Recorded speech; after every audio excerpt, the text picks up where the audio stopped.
상상해 보세요. 아침에 일어나 뉴스를 켰는데 온갖 사회적 갈등이나 경제 위기, 혼란스러운 사건들이 쏟아집니다. 네, 뭐 매일 아침 흔히 보는 답답한 풍경이죠. 그렇죠. 그래서 도대체 이 세상이 왜 이렇게 돌아가는 걸까 하고 한숨을 쉬고 있는데 누군가 여러분의 어깨를 툭 치며 이렇게 말하는 겁니다. 세상에 왜 이 모양이냐고? 그건 네가 마땅히 해야 할 일은 안 하고 그저 먹고 놀기만 해서 이렇게 된 거다. 와, 진짜 뼈를 때리는 굉장히 도발적인 진단이네요. 네, 맞습니다. 늘 새로운 배움을 갈망하시는 청취자 여러분, 오늘의 심층 탐구에 오신 것을 환영합니다. 방금 들려드린 이 문장, 정말 강력하죠? 네, 방금 말씀하신 그 도발적인 진단이 바로 오늘 우리가 다룰 텍스트의 핵심을 관통하는 문장입니다. 오늘 해체해볼 자료가 구체적으로 어떤 건가요? 2025년 8월 3일 울산에서 진행된 강연 자료인데요. 제목이 베이비 부머 세대의 즐거운 삶입니다. 제목만 들으면 그 은퇴 이후의 평범한 노후 설계 강연 같거든요? 그렇죠. 그런데 그 안으로 들어가 보면 약간 국가의 운명이나 인류의 영적 진화 같은 엄청난 스케일의 주장이 얽혀 있습니다. 인류의 영적 진화요?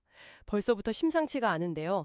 본격적인 이야기에 앞서서 청취자분들께 저희의 스탠스를 명확히 하고 넘어가야 할 것 같아요. 네, 아주 중요한 부분입니다. 이 텍스트 안에는 기성 종교에 대한 매우 날선 비판부터 시작해서 특정 언어나 국가를 인류 구원의 중심에 두는 아주 강렬한 영적 세계관이 담겨 있거든요. 맞아요. 그래서 우리의 미션은 이 강연자의 주장에 동의하거나 그 사상을 지지하는 게 절대 아닙니다. 당연하죠. 단지 누군가는 세상을 이렇게 완전히 다른, 뭐랄까, 심지어 귀괴할 정도로 독특한 프레임으로 해석하고 있다는 사실을 전달하려는 거잖아요. 네, 그 흥미로운 시각 자체를 아주 객관적인 사회학적 텍스트로서 분석해 보려는 겁니다. 일종의 거대한 사상적 구조물을 해체해서 그 안에 톱니바퀴들이 어떤 논리로 맞물려 돌아가는지 관찰하는 작업이라고 보시면 됩니다. 좋습니다. 그럼 이 부분을 한번 파헤쳐 볼까요? 텍스트를 열자마자 가전 눈에 띄는 건 종교를 향한 맹렬한 공격이더라고요. 네, 시작부터 아주 강렬하죠. 사람들이 스스로 세상을 만들어갈 생각은 안 하고 하느님, 예수님, 부처님의 지식에만 빠져 있다고 질타를 하거든요. 심지어 잘 깎아놓은 돌멩이를 부처라 부르며 절을 하고 십자가에 매달린다고 표현합니다. 와, 표현이 정말 직설적이네요. 그러니까요. 솔직히 이 부분은 기성 종교인들이 들으면 굉장히 불쾌할 수 있는 원색적인 비난 아닌가요? 표면적으로 보면 확실히 그렇습니다. 종교계에서 들으면 발칵 뒤집힐 만한 이야기죠. 네, 돌멩이라고 하니까요. 하지만 이 지점은 우리에게 중요한 질문을 던집니다. 이 텍스트가 지닌 내부 논리를 끝까지 따라가 보면요. 강연자가 겨냥하는 진짜 표적은 종교라는 그 제도 자체가 아니거든요. 제도를 비판하는 게 아니다. 그럼 뭔가요?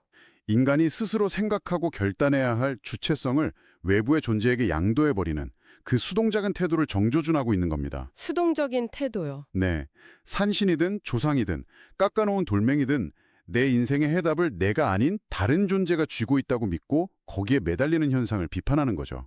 그러니까 기댈 곳을 찾는 나약함 자체를 꼬집는 거군요. 마치 그 자기 인생이라는 자동차의 운전석을 텅 비워두고 본인은 뒷좌석에 편안하게 앉아서 제발 목적지에 안전하게 도착하게 해주세요 하고 기도만 하고 있는 상황이네요. 아주 정확하고 완벽한 비유입니다. 스스로 운전대를 잡아야 한다는 거죠. 이 세계관에서는 그렇게 스스로 운전대를 잡아야 할 주체들을 천손, 즉 하늘의 자손이자 세상을 이끌어갈 지도자로 규정합니다. 천손이요. 이름부터가 굉장히 거창한데요. 네, 그리고 아주 흥미롭게도 대한민국 사람들을 바로 그 천손의 무리로 설정하고 있습니다. 한국인들이요. 바로 그 지점에서 아까 제가 오프닝에서 말씀드렸던 그 도발적인 문장이 등장하는 거군요. 맞습니다. 천손이라는 사람들이 지식인으로서, 리더로서 치열하게 연구하고 사회에 답을 내놓아야 하는데 책임을 방기하고 남탓만 하고 있으니 세상이 망가졌다는 논리죠. 그래서 세상이 왜 이 모양이냐는 질문에 네가 처먹고 놀아서 이래 된 거다라는 일갈이 나오는 거네요. 와, 진짜 매섭습니다. 그렇죠. 우리가 흔히 사회 문제를 구조적 모순이나 정치권 탓으로 돌리곤 하잖아요. 네, 사실 그게 마음이 편하니까요. 시스템이 문제다 이렇게요. 맞아요. 면죄부를 얻으려 할 때 이 텍스트는 그 화살을 정확히 우리의 내면으로 돌려버립니다. 사회가 병든 건 시스템의 결함이 아니라 그 시스템을 운용하는 지식인들의 영적, 지적 직무유기 때문이라는 거죠. 세상의 모든 문제를 내 탓, 정확히는 나의 주체성 상실 탓으로 돌린다는 점이 상당히 무겁게 다가오긴 하네요. 청취자 여러분도 한번 생각해 보시면 좋을 것 같아요. 사회 문제를 내 책임으로 온전히 받아들인다는 게 쉽지 않잖아요. 정말 쉽지 않은 일이죠. 그럼 대체 어디서부터 이 문제를 해결해야 하는 건가요? 강연자가 뭔가 구체적인 해법을 제시하나요? 네, 아주 구체적이고 도발적인 미션을 제시합니다. 그런데 그 접근 방식이 우리가 흔히 생각하는 정책적 해결과는 거리가 멉니다. 어떤 식인데요? 강연자는 진정한 의미의 복지부터 다시 정의해야 한다고 주장해요. 육체적으로 걷지 못하는 사람을 물리적으로 도와주는 건 진정한 복지가 아니라고 단언합니다. 네.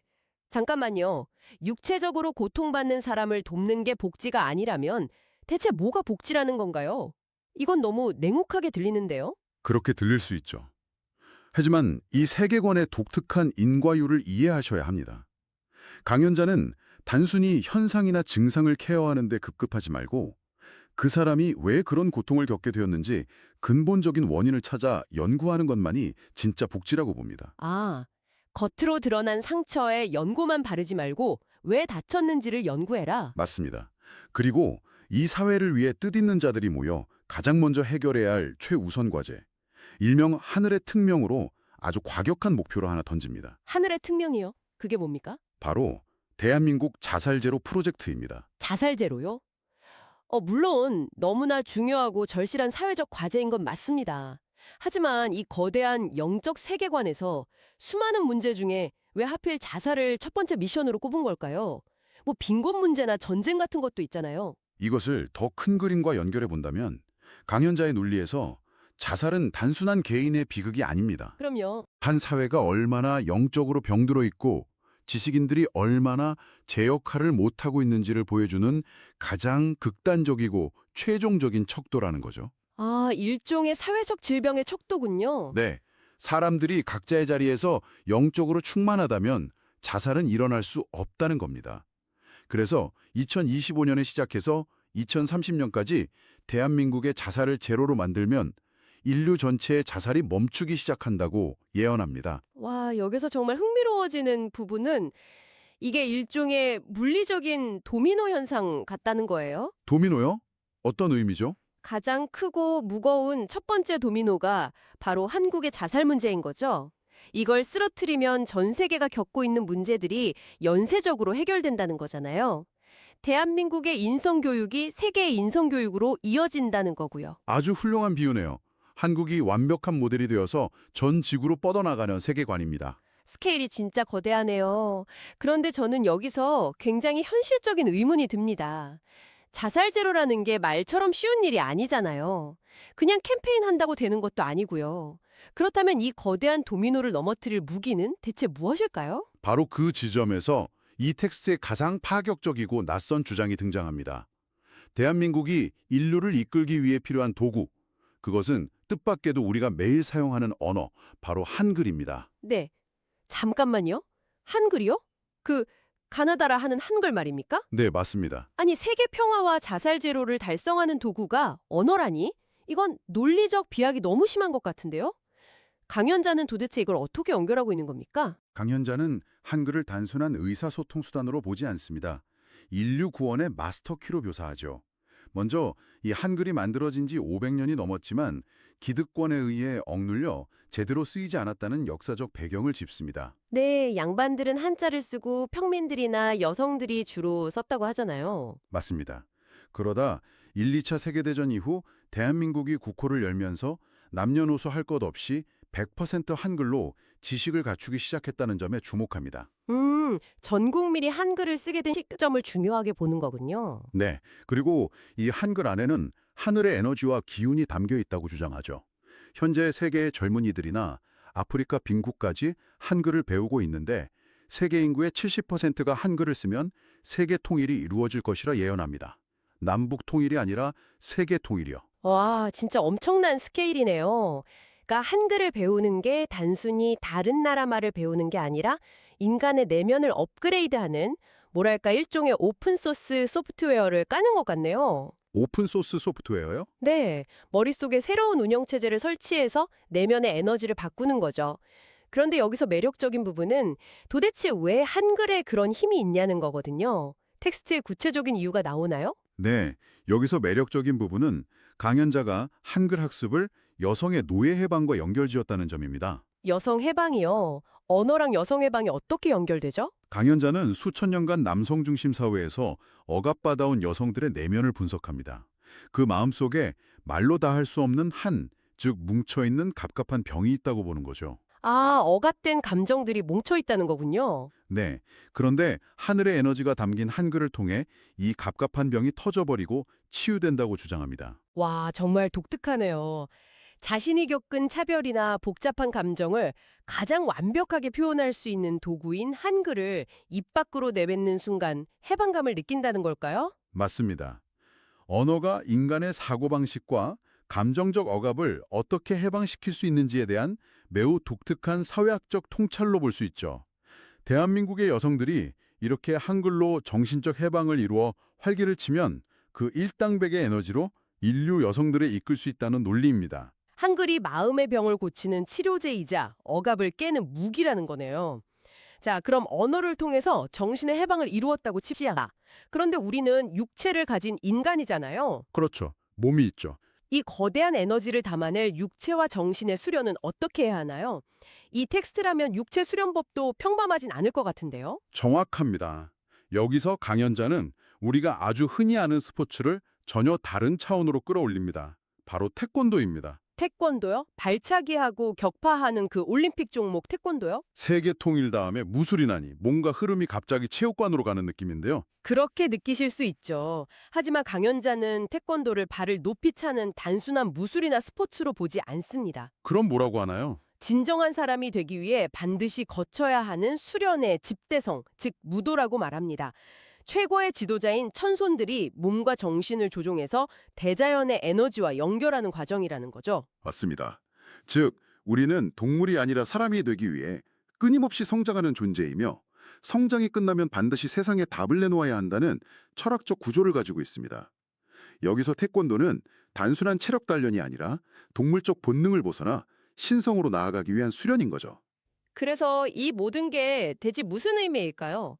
처음에 비판했던 기성 종교, 자살 제로 미션, 한글 소프트웨어, 그리고 태권도 진화론까지. 이 방대한 텍스트가 결론적으로 우리에게 요구하는 게 뭡니까? 강연의 결론은 자식을 대하는 태도에 대한 아주 도발적인 호소로 이어집니다. 자식이요? 어떻게 대하라고 하는데요? 자식을 그저 편하게 해주고 물리적으로 돕는 건 동물적 케어에 불과하다고 말합니다. 세상에?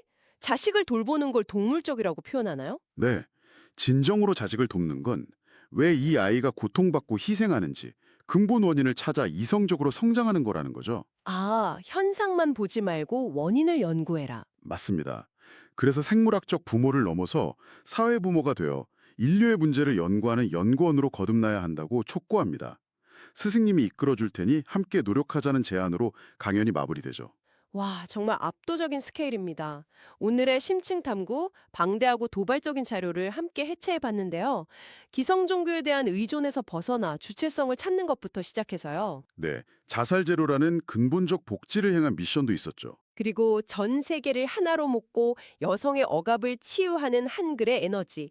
마지막으로 태권도를 통한 동물에서 신적 존재로의 진화까지 정말 평범한 조각이 하나도 없는 퍼즐이었습니다. 네, 동의하거나 반대하는 걸 떠나서 세상을 바라보는 이토록 거대하고 독특한 프레임이 존재한다는 것 자체가 아주 흥미롭죠. 맞습니다. 청취자 여러분, 이 모든 텍스트가 여러분의 일상과 어떻게 닿아 있는지 한번 질문해보고 싶습니다.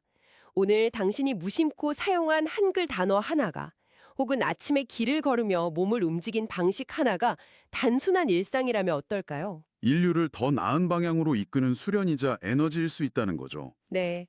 우리가 일상적으로 소비하는 언어와 행동에 어떤 거대한 책임감과 잠재력이 숨어 있을지 스스로 질문해 보시길 권합니다. 어쩌면 세상을 바꿀 운전대는 처음부터 여러분 손에 있었는지도 모르니까요. 청취자 여러분의 지적 호기심이 한껏 자극되셨기를 바라며 오늘의 심층 탐구를 마칩니다.